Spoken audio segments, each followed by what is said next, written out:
Olá, tudo bem? Milton Netério por aqui, trazendo aqui hoje mais um novo vídeo e vamos falar sobre um assunto que vem sendo muito comentado nos últimos dias, que é sobre avivamento.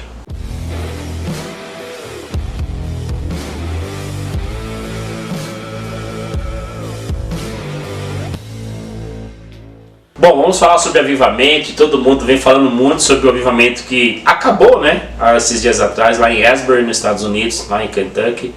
Mas o que diz a Bíblia a respeito de avivamento? O que a história nos fala sobre avivamento? Em Atos dos Apóstolos, no capítulo 1, no verso 8, Jesus diz o seguinte: mas receberão poder quando o Espírito Santo descer sobre vocês, e serão minhas testemunhas em Jerusalém, em toda a Judéia, Samaria e até os confins da terra. Ele quer dizer até aqui o extremo leste de São Paulo, onde nós estamos gravando esse vídeo. Jesus está aqui falando antes da sua ascensão, antes de ele subir aos céus, e ele disse isso para os seus discípulos, que é necessário que ele vá para que venha o Consolador, aquele a qual vai nos manter aqui nessa terra, que é o Espírito Santo.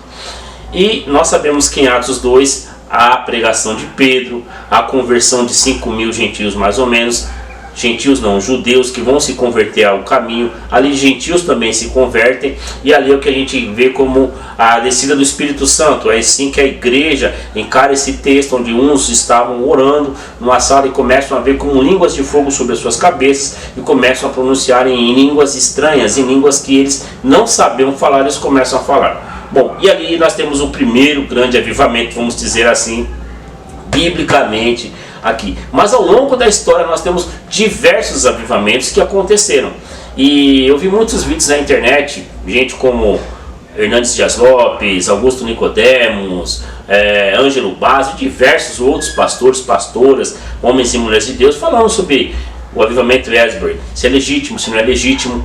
A primeira coisa que eu tenho a dizer, a minha opinião, Milton do Eterno aqui falando, é: quem sou eu para dizer se um avivamento é legítimo ou não? O que nós podemos analisar e avaliar são as características de que levaram aquele avivamento, né? Um avivamento que durou, se não me engano, acho que mais de um mês. E o que as pessoas têm como avivamento? As pessoas pegam muito, principalmente, os avivamentos que nós somos reformados, que aconteceram na Universidade de Oxford, que foi quando John Wesley inicia o movimento de oração, ele, Carlos Wesley e George Whitefield, e ali se tornou um avivamento, porque foi incrível o que aconteceu. Nós temos avivamentos como vários que aconteceram, como a Rua Azusa, por exemplo, que talvez seja o mais famoso deles, né, que aconteceu nos Estados Unidos, lá na cidade de Los Angeles. Nós tivemos avivamento na cidade de Nova York, com a conversão de 10.000 homens, era um movimento de oração apenas feito por homens, e em um mês 10.000 homens se convertem ali no século XVIII, na cidade de Nova York. E nós tivemos avivamentos na Índia, na Argentina, no Congo, na Coreia do Sul, o famoso avivamento de País de Gales. Nós temos um período de avivamento no Brasil de 1910 a 1950, com a chegada da congregação cristã no Brasil, com o estabelecimento das Assembleias de Deus no Brasil. E os avivamentos, eles estão hoje muito ligados ao movimento pentecostal e neopentecostal, que não é o que aconteceu em Asbury. A gente não viu, pelo menos em todos os vídeos que eu vi, e muitas vezes até ao vivo quando eu assisti, você não via gente rodando, gente falando em línguas, manifestações assim super estranhas. Não estou condenando quem tem essas práticas, ainda que eu tenha as minhas ressalvas com essas práticas hoje, apesar de já ter feito parte de igreja assim.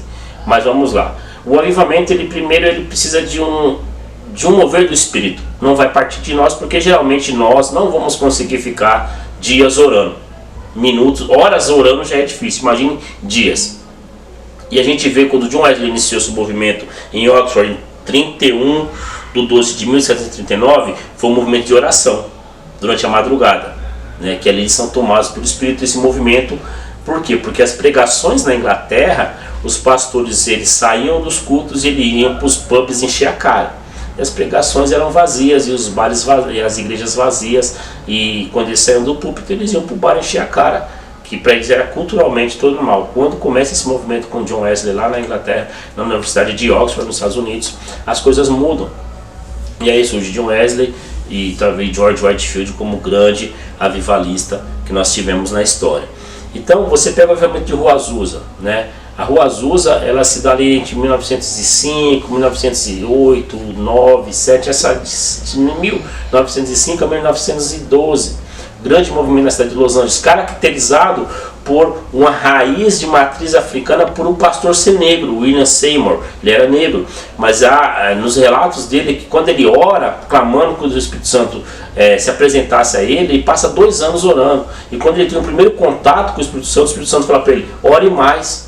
Né? Ele já orava aí 2 horas por dia, ele passa a orar 6 horas por dia, por mais 2 anos e meio, até receber o Espírito Santo. Então a gente vê que são momentos diferentes, e o que nós temos de relato tanto no período de John Wesley, como no período de Azusa, quanto o movimento que aconteceu, o vivamento nas Ilhas Fiji e outros movimentos, curas, então são diversas curas, pessoas são curadas. Confissão de pecados, então muitas confissões de pecados. Louvor não tinha tanto, o avivamento era muito mais prático naquela época, muito tempo de oração e confissões e pregações. Talvez alguns nem tiveram louvor. Hoje, devido ao nosso mundo moderno, nós temos louvor. Isso é errado? Não creio que isso seja errado. Por quê? Porque nós precisamos discernir o tempo que nós estamos vivendo. Eu não posso condenar o pessoal de fazer louvor porque nós estamos em 2023, porque há 200 anos atrás não se fazia um louvor. Então não faz sentido, porque não tinha 200 anos atrás tudo o que se tem hoje. Não tinha tecnologia, não tinha aparelhagem, não tinha nem o conhecimento musical que hoje se tem. Na verdade, o problema não é a música, é o que se faz com a música na igreja. O problema não é a música, né? O problema é que as pessoas às vezes passam da conta. Então, falando, Esdras para mim foi um avivamento legítimo. Porque daqui a 100 anos, 200 anos, se o Senhor não voltar, as pessoas vão escrever, houve tal em 2023, um grande avivamento, tal. E pessoas que hoje condenam, não vão estar lá para falar daqui a 100 anos sobre esse avivamento. Então eu creio que a história vai dizer se foi ou não. Assim como algumas pessoas talvez condenaram o John Wesley quando ele iniciou o movimento em Oxford, quando o William Seymour foi muito criticado no Rua Azusa. Por quê? Porque ele era negro na época. Você vê que quando ele era evangelizado, o pastor dele, isso é até interessante, não permitia que ele tivesse aula bíblica dentro da sala de aula com os outros alunos brancos. Ele era obrigado a ficar na porta lá de fora, ouvindo a aula enquanto os brancos estavam na sala de aula, com consentimento do professor. Então o professor fala para ele, você quer aprender a Bíblia? Você vai aprender, só que é do lado de fora. E foi assim que o William Seymour aprendeu a Bíblia. Ele ouvia a aula na porta, sentado na porta, do lado de fora, porque ele, por ser negro, não podia estar dentro da sala de aula com os pastores brancos. Olha o absurdo que era. Então, e quando ele inicia esse movimento da Rua Azusa, recebeu críticas. Como todos os movimentos vão receber críticas. Há exageros, vão tentar replicar isso, vai. Eu vi pastor fazendo live ao vivo, falando que vai indo lá buscar unção.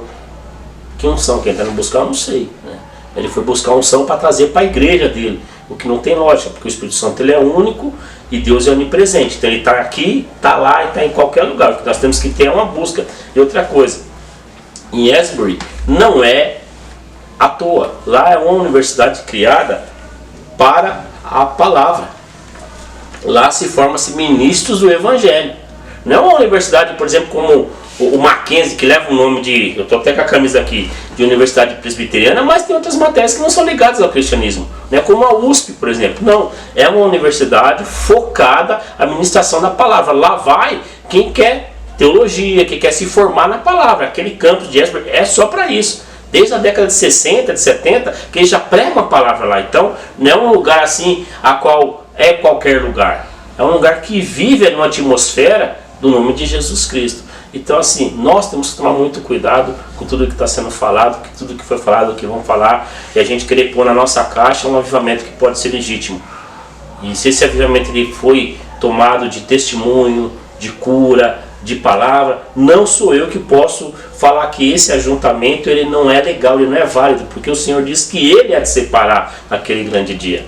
O que nós temos que fazer é tomar cuidado com coisas que fogem da Bíblia, de correntes teológicas que exageram, e aí tem muito isso na internet, tem muita igreja, só que engraçado, essas igrejas estão cheias, essas pessoas que pregam essas coisas e fazem essas palhaçadas continuam tendo milhões de seguidores. Por quê? Porque as pessoas gostam, as pessoas querem as coisas mais fáceis, mas isso não tira a legitimidade de um movimento iniciado, seja nos Estados Unidos, seja na África. O Congo já teve movimentos de avivamento, na Argentina já teve movimentos de avivamento, na Coreia do Sul os testemunhos são incríveis de avivamentos, de coisas assim que o Senhor fez lá de uma forma incrível, de igrejas hoje que são gigantescas, que iniciaram com uma sala de oração com 2, 3 pessoas. Então nós temos, ao ponto de igrejas, eu não sei se ainda tem hoje, algumas também tem, de ter um local já para você chegar na igreja e nem cumprimentar, já tipo como se fosse o cantinho do joelho, já com o lugar certinho para você encaixar seu joelho ali e iniciar a sua oração. Isso no período da madrugada, ao ponto de entre as 4 e as 5 da manhã tem 10 mil pessoas orando dentro da igreja. No Brasil, dificilmente você vai ver isso acontecer. Não é, mas também não é porque isso não acontece aqui, que se aqui acontecer algum movimento, não é legítimo. Então assim, nós temos que tomar muito cuidado. Então, eu vivo num ministério que fala muito de tempo de mesa. E o que eu tenho mais aprendido, e acho que o Senhor vem me ensinando, é que se eu não tiver tempo de mesa com aquele que eu de repente discordo, eu não posso tomar algo dele, dizer que o que ele está falando não é verdade, se ele estiver dentro do fundamento. Talvez o entendimento que ele tem não é o mesmo que eu tenho. Mas se não está fugindo do que a Bíblia, que é a nossa manual de fé, está falando, eu também não posso ir contra. Agora, se está muito fora, isso a gente sabe identificar. Mesmo assim, eu vou tentar dar um toque, tentar conversar. Então, a respeito do avivamento, Asbury, na minha opinião, muito eterno, é legítimo. O tempo dirá a sua legitimidade, mas em todo avivamento, hoje os tempos são mais mulheres. Vai ter pessoas, como eu vi pessoas lá no meio lá das orações, filmando o culto e tal, filmando oração e postando. Normal, gente. No mundo que nós vivemos é normal. Ou você acha que naquela época também não tinham os que ficavam panguando lá no meio? Tinha também. Tinha os que ficavam lá boiando. Jesus pregando, os caras não entendiam, às vezes não prestavam atenção. Quem diga hoje?